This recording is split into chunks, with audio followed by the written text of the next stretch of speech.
Mohanavani Telugu podcast వింటున్న శ్రోతలందరికీ హృదయపూర్వక ధన్యవాదాలు. ఈరోజు ఈ షార్ట్లో మరొక అద్భుతమైన విషయాన్ని అందరం విని తెలుసుకుందాం. భగవంతుడు మనల్ని అన్ని దిశల నుండి కాపాడి మనకు కావాల్సింది ఇస్తాడు. కావున భగవంతుడు ప్రసాదించినదంతయు మన మేలు కొరికే అని మనం గ్రహించాలి. ఉన్నదానితో సంతృప్తి చెందుతూ ఏది మనకు సంభవించునో అది అంతయు కూడా భగవంతుని ఆజ్ఞచే జరుగుతున్నదనియు చివరికి అది మన మేలు కొరకై అని గ్రహించాలి. మనుషులు ఎల్లప్పుడూ ఏదో తనకు విధించబడిన కర్మను చేయుతూనే ఉండాలి. శాస్త్రంలో చెప్పిన కర్మలు నెరవేర్చాలి. భగవంతుని ఆజ్ఞానుసారము నెరవేర్చితే చాలా మంచిది.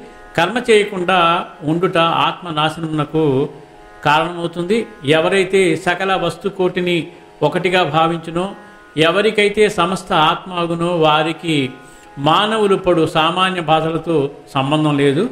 పరిపూర్ణమైన భక్తితో సాయికి దగ్గరవడం ఉత్తమమైనది.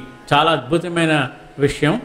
కాబట్టి ఈ విషయాన్ని మనం గట్టిగా ఫోకస్ చేసి సాయికి దగ్గర అవడానికి ప్రయత్నిద్దాం.